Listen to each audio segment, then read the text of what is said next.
Y si tienen sus Biblias, pueden seguirme a Lucas capítulo 6.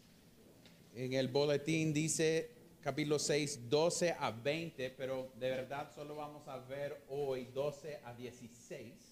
12 a 16, porque lo de 17 va con el siguiente pasaje en mi mente, con lo de los bienaventurados. Entonces, lo de 17 hasta 20 se encaja mejor con lo que viene. Entonces, hoy solo vamos a estar viendo la idea del llamado de los discípulos. Y a veces cuando leemos estos tipos de textos son bien cortos y no hay tanto. Puede ser que ustedes van a notar cuando estoy leyéndolo, mire, solo hay un versículo que tiene un poco de carne y lo demás es nombres.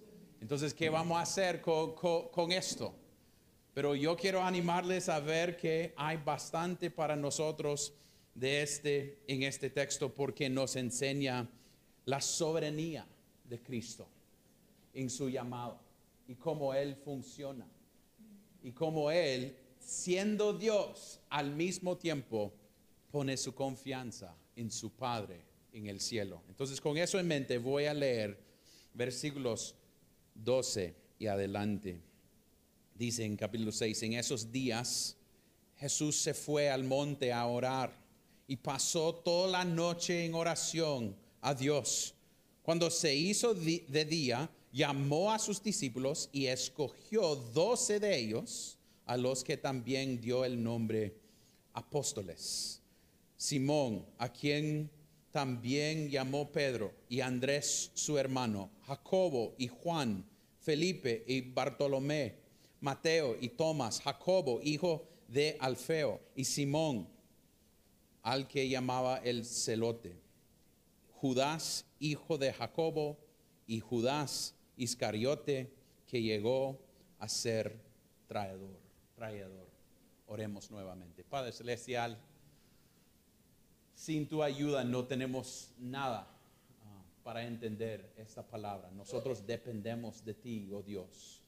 Entonces pedimos que por los siguientes 30 minutos o alrededor de 30 minutos nosotros podemos dejar esas cosas que está llamando nuestra atención, las cosas que llevábamos aquí al culto, las cosas que vienen en camino mañana, que nosotros podemos ver tu bondad y tu gracia y tu misericordia en este texto, que nosotros podemos alegrarnos en Cristo nuevamente, podemos ver nuestra necesidad de Él, podemos ver tu soberanía, oh Dios, sobre todo. Ayúdanos a crecer en conocimiento de ti.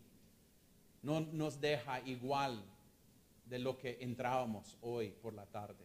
Cámbianos, oh Dios, no por nuestras fuerzas, pero a través de la palabra de Dios, hacernos más como Cristo, a crecer en amor, oh Dios, no por palabras de hombre, pero dependiendo de ti, oh Dios.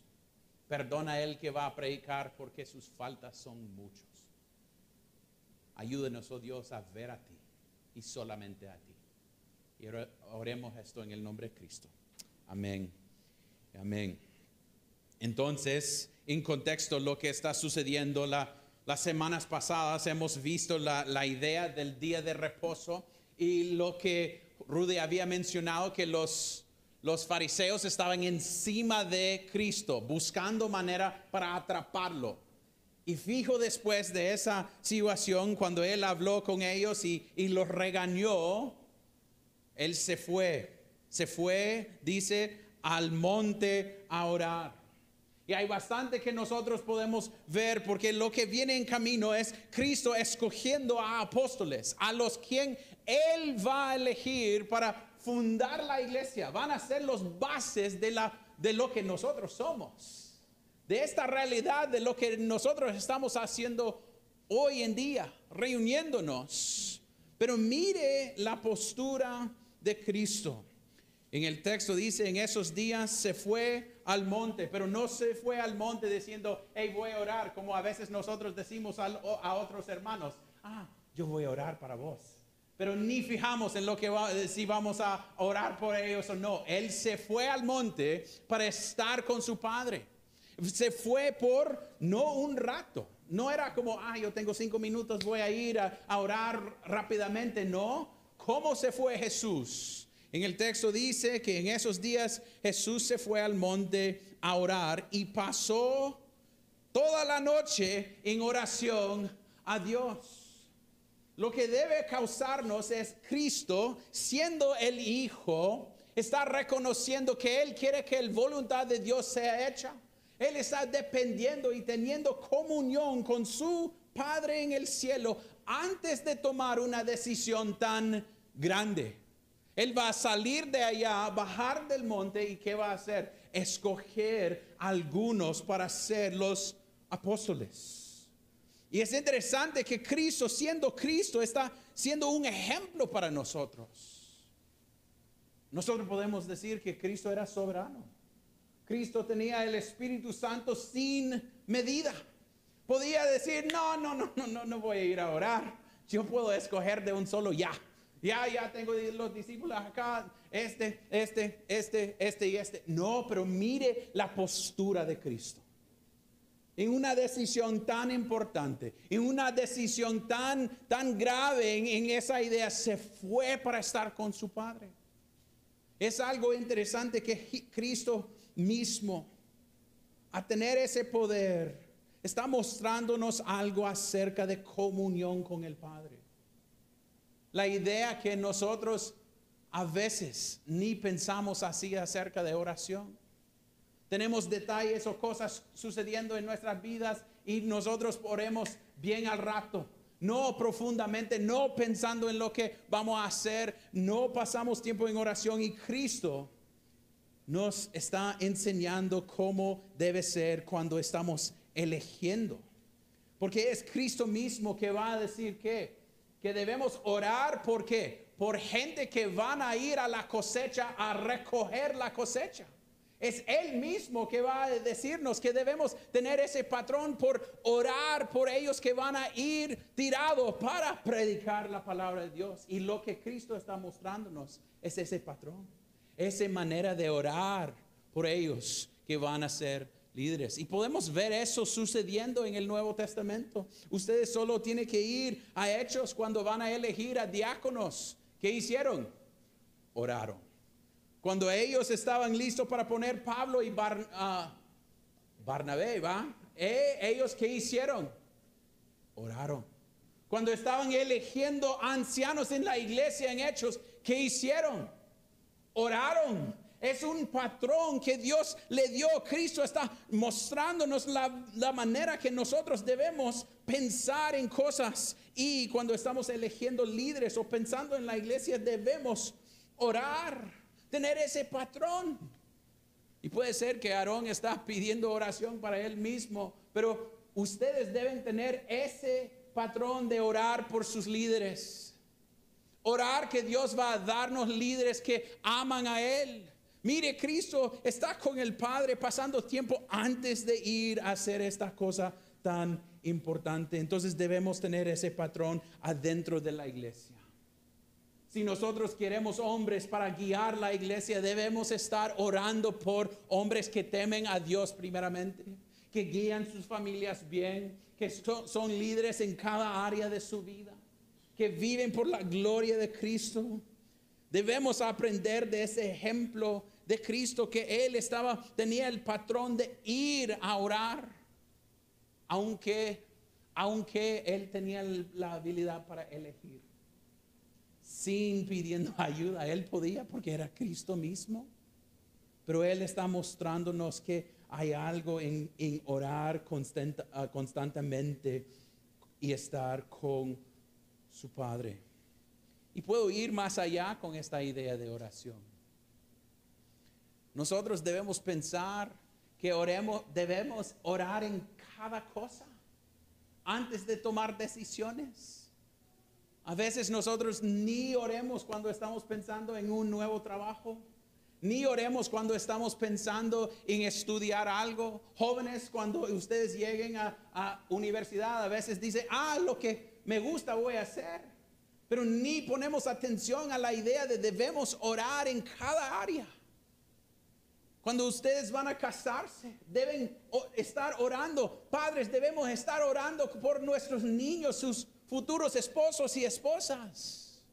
Debemos tener ese patrón de ir a nuestro Padre regularmente, orando por la salvación de otros, orando por las cosas pequeñitas. Cuando nosotros pensamos en cada detalle, puede ser que tiene un jefe en su trabajo que es tan duro. ¿Cuándo fue la última vez que usted oraba por él o por ella?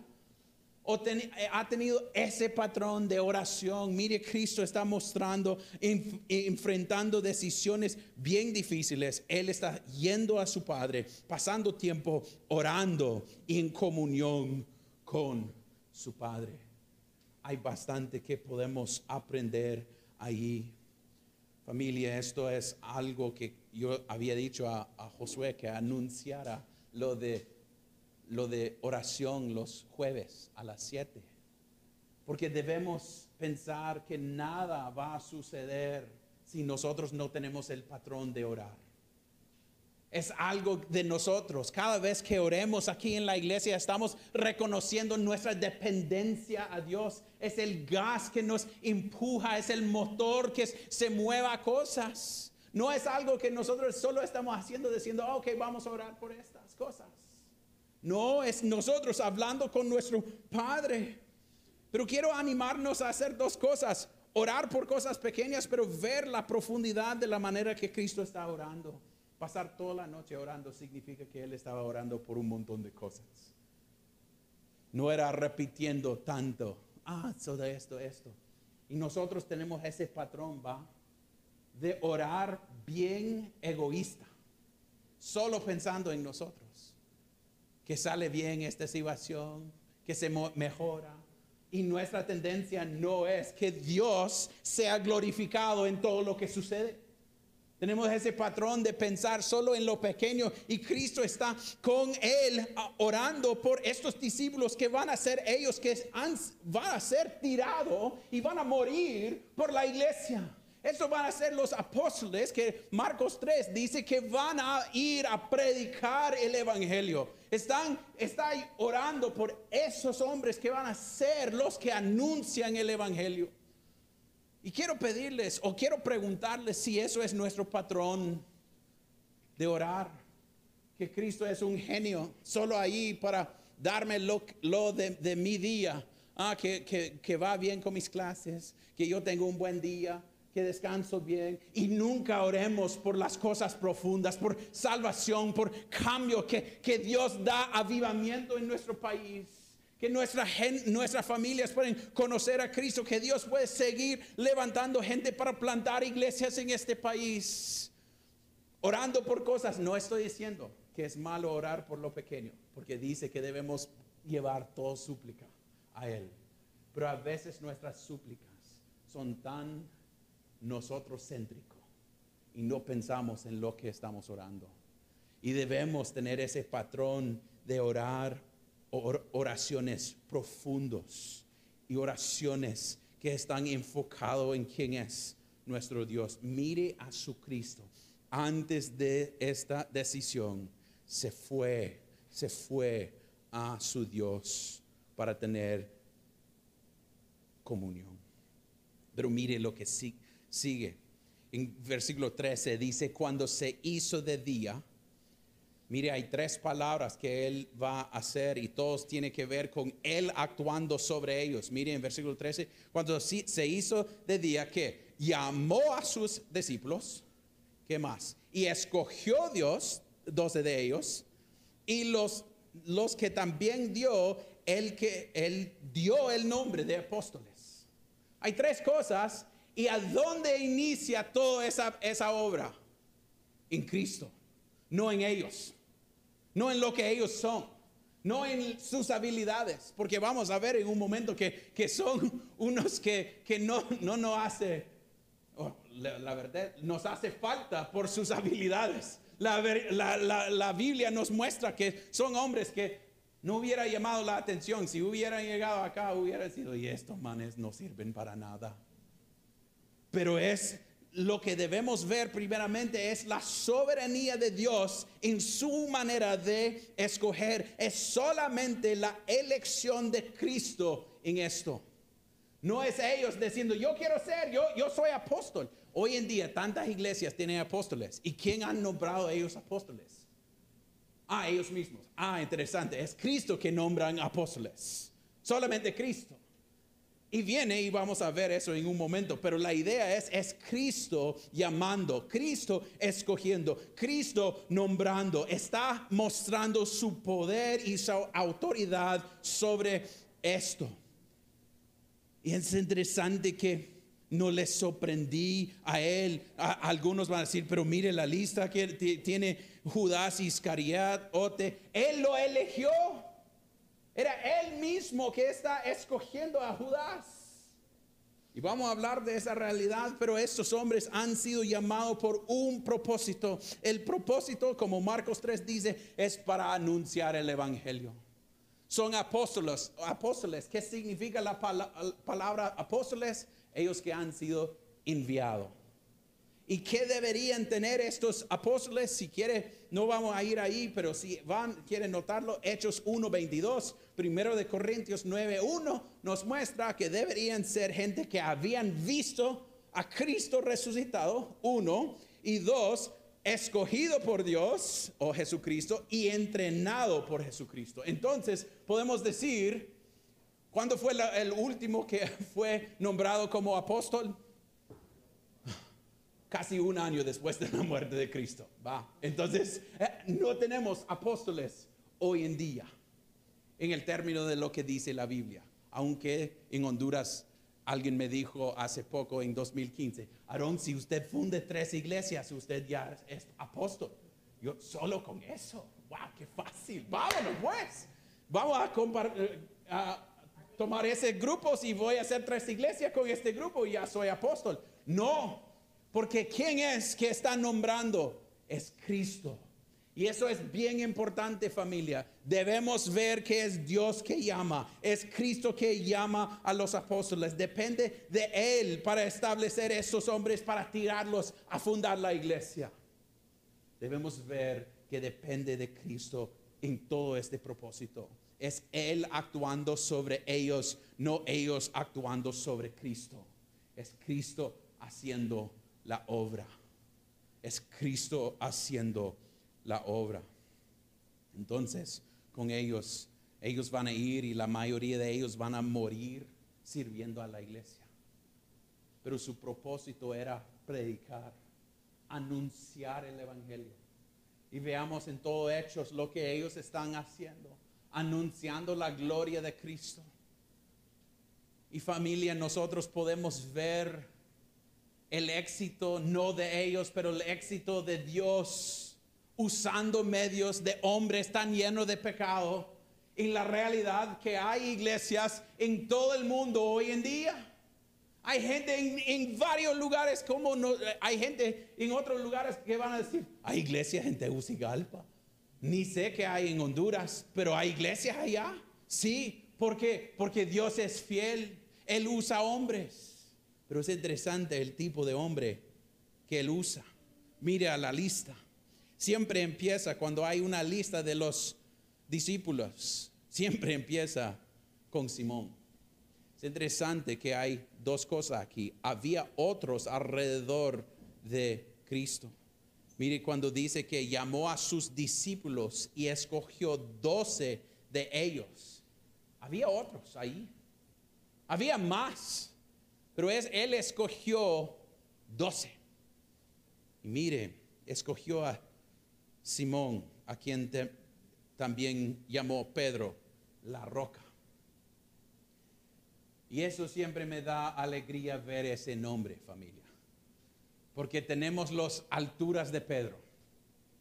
Cuando Pedro está dando un testimonio tan claro de quién es Cristo. Y en otros momentos regañando a Cristo también. Y denegando a Cristo también. Era un hombre lleno de pasión, lleno de interés por la cosa, por la obra de Cristo, pero al mismo tiempo lleno de pecado, con temor, con sus momentos que falla. Pero mire, Dios va a usarlo por su gloria. Después tenemos Jacobo y Juan, que dicen Marcos 3 que eran los hijos de ¿qué? Trueno. Y la idea es, si ustedes quieren ver ellos en acción, en capítulo 9, versículo 54, ellos entran y una ciudad no quiere responder y ellos empiezan a pedir a Cristo si deben causar fuego, caer sobre la gente. Estos hombres estaban listos para pelear para la gloria de Dios. Entonces ellos están bien nombrados por su personalidad. Era todo juicio sobre la gente. A veces conocemos a algunos pastores así, ¿va? Que son full juicio sobre la gente. Pero también tenemos Andrés, que dice en el texto también, Andrés y su hermano, que yo pasé ese nombre, Andrés. Y si va a ver a Andrés en capítulo 1 de Juan 41, él se fue a llamar a su hermano y decir, hemos encontrado al Mesías. Era un tipo de hombre que quería llevar a otros a ver a Cristo. Y Felipe también, él llevó a Natanael. Había un deseo en estos hombres para que gente conociera a Cristo. Eso es el tipo de apóstoles y discípulos que deberíamos querer. Ellos que quieren que otros conocen a Cristo. Y tenemos Mateo, que hemos visto hace unas semanas. Un hombre que era publicano, hombre que trabaja con el gobierno romano, haciendo las cosas para su propia bien. Y cuando él conoció a Cristo, ¿qué hizo? Tenía una fiesta para la gente. Ustedes pueden ver el patrón. Sigue Tomás, el que siempre está conocido por duda, por querer saber. No, hasta que yo puedo ver, ni voy a creer. Pero después de ver, ¿qué hizo? Dio testimonio de quién era Cristo. Y también no sabemos bastante de Jacobo, pero sabemos de Simón, un poquito Judas, y Judas el último que está mencionado, siempre al último, el que fue traidor. Entonces lo que podemos ver en este grupo de gente, familia, es que Cristo no está buscando los meros. No está tratando, porque nosotros podemos confesar, solo tiene que mirar a este grupo que está representado. Nosotros no somos gente que llama la atención. Si hablamos de aquí en Honduras, ni tenemos tanto poder para cambiar cosas. Pero dependemos de un Cristo que sí puede hacer esas cosas. Este grupo no es un grupo que va a llamar la atención, es un grupo lleno de pecados. Aunque él llamó a Judas que iba a traicionarle. Y eso para nosotros debe causarnos una advertencia. Que adentro de la iglesia visible hay gente que no conocen a Cristo y están aquí semana por semana y no conocen nada de Cristo. Judas andaba con Cristo por 3 años. Un pastor dice, sin embargo, llamó a Judas para que lo siguiera, para escuchar el sermón del monte, para verlo resucitar a Lázaro de entre los muertos, para caminar sobre el mar y estar en su compañía amorosa y sin mancha durante 3 años. Qué asombroso advertencia para nosotros, que podemos tener los mayores privilegios cristianos y sin embargo terminar odiando a Jesucristo. Podemos ser atraídos personalmente por Cristo, comer y beber con Él, saborear algo de la palabra de Dios y el poder del mundo venidero, y sin embargo estar perdido. Los privilegios por sí solos nunca han salvado a nadie. Judas fue llamado por Cristo para ser apóstol y sin embargo Judas estaba perdido. Y eso es lo que me causa temor. La oficina por sí sola no tiene ningún mérito salvador. Habrá en el infierno evangelistas, obispos y predicadores.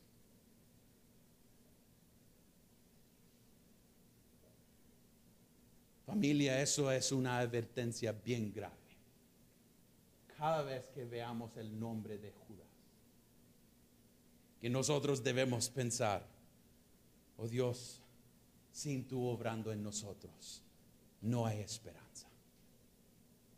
Si no es tu obra, nada va a suceder. No es las obras de nosotros que nos hace santo, es la obra de Cristo, de Él escogiendo a la gente. Entonces, familia, nosotros debemos pausar y pensar en esa realidad. No es que Judas le agarró a Jesús en curva. Ay, no, ¿y este man a dónde salió? No, Él lo escogió para mostrarnos algo, para enseñarnos que podemos aparecer gente bien cristiana, pero estar lejos, solo llegando para hacer el check de la iglesia. Puede ser, Judas era el primero para llegar y decir, ay Cristo, qué buen sermón fue eso. La alegría que me dio al corazón, pero todavía con su propio reino en su corazón, para establecer lo que Él quisiera hacer. Y sabemos que Cristo sabía, porque en la noche que Él fue a dar la cena al Señor, Él dijo a Judas, váyate, haga lo que tiene que hacer. Él sabía. Es Dios escogiendo, es Cristo escogiendo, mostrando su autoridad. Pero eso nos lleva a pensar entonces en estos versículos que hay para nosotros hoy, terminando este día el Señor, yendo al trabajo mañana, yendo a la escuela, empezando una semana nuevamente. Primeramente, familia, debemos confesar que Cristo puede usar y llamar a cualquier tipo de persona. Cualquiera. Nosotros esta semana estaba hablando con un amigo acerca de esta realidad. Nosotros veamos gente con tatuajes y con pelo largo y andan haciendo cosas. Y puede ser que son creyentes, pero nosotros lo marcan como no, este no puede ser usado. No, está mostrándonos que sí puede ser usado. Cristo puede escoger a cualquier para usarlo. Eso debe darnos alegría porque significa que puede usar a nosotros. Aún nosotros pensamos, yo no tengo nada para ofrecer, pero es Él que va a hacer la obra en nosotros y usarnos como medios para hacerlo. Eso debe darnos alegría, que Él usa personas bien ordinarias. Porque en usar gente ordinarias lleva más gloria a su nombre, muestra su poder. La que no llama la atención, Cristo puede usar. Podemos ver Moisés luchando con su boca, su manera de hablar, y Dios usándole para su gloria. Alguien que tiene debilidad, porque nuestra debilidad nos muestra que nosotros no dependemos de nosotros. Eso me da alegría cada vez que yo me pongo en este púlpito, que no es Aarón que va a cambiar gente. No es mi habilidad para presentar el evangelio. No es mi habilidad para hacer esto o esto y esto para cambiar gente. No, es Cristo a través de la palabra de Dios usando medios. Yo tengo que ser fiel en el trabajo. Josué tiene que ser fiel en el trabajo. Nosotros debemos ser fiel a las ovejas. Pero es Cristo que va a escoger. Es Cristo que va a llamar. Es Cristo que va a recibir toda la gloria. El enfoque no es nosotros, es Él haciendo la obra para su propia gloria. Entonces, familia, en esto podemos ver que si somos creyentes, no era nosotros que nos llamó a nosotros mismos a ser creyentes. No era nosotros que escogimos a Cristo. Yo tomé la decisión para seguir a Cristo. No. Era Él que me nombró su hijo. Era Él que me llamó. Era Él que me agarró. Y si vos sos creyente hoy, eso significa que no hay nada que pueda separarte de Cristo. Nada. Pero hay esperanza. Si no sos creyente hoy en día, este Cristo todavía está llamando gente a Él. Venga a Él. Pon sus ojos en Él. Véalo como su roca y su redentor, lo que vamos a cantar en unos minutos. Que usted puede decir, no, Aarón, pero yo soy lleno de pecados y yo no soy alguien que puede ser perfecto y así como debe ser. Ese es el tipo de gente que Dios salva. Gente que reconocen que no pueden salvar a ellos mismos. Mire a la lista, unos hombres que no merecían nada de la gracia de Dios. Y era Él amándoles, Él escogiéndoles. Y últimamente, familia, debemos ver a nuestro Cristo y su patrón de orar. Yo quiero animarles, si son miembros de esta iglesia, a llegar a la reunión de oración. Si tienen el tiempo para hacerlo. ¿Por qué? Porque podemos ver ese patrón en nuestro Cristo. Que nuestras oraciones deben ser algo que nos ayuda a depender más de nuestro Dios. No es algo más que hacemos. Es la manera para tener comunión con nuestro Dios. Entonces aprovechamos de eso. Aprovechamos de llegar y orar cosas grandes dependiendo de nuestro Dios para que Él sea glorificado. Familia, vea a su Cristo. Vea cómo Él actúa. Y vea que su esperanza no es en usted mismo, pero solo en Él. Oremos. Padre Celestial, llegamos ante ti reconociendo nuevamente que es tú que nos has escogido. Si somos creyentes, oh Dios. Oh Dios, como hemos visto en este texto, deberíamos pensar que hay algunos entre nosotros que no conocen a ti. Puede ser que actúan como creyentes, como podemos ver en otros evangelios, que puede ser buenas obras en su nombre, oh Dios, pero no tienen nada que ver contigo, oh Dios. Si eso es la verdad, oh Dios, ayúdales a ver su necesidad de ti, confesar su pecado. Ayúdanos a ver esa advertencia, que ser buena gente no es la manera. Ser nombrado entre los discípulos de Cristo, pero no conocer a Cristo y depender de ti, oh Dios, significa que no somos creyentes. Oh Dios, perdónanos si hemos caído en eso. Ayúdanos a ver nuestros pecados y correr hacia ti. Oh Dios, para ellos que no conocen a ti, que hoy sea día de salvación. Que ellos puedan ver que Cristo llama no a perfectos, pero a pecadores. Que ellos pueden ver y entender que tu yugo es fácil. Y tú eres un Dios manso y humilde. A donde podemos ir y confesar nuestros pecados y encontrar paz y esperanza. Oremos esto en el nombre de Cristo. Amén.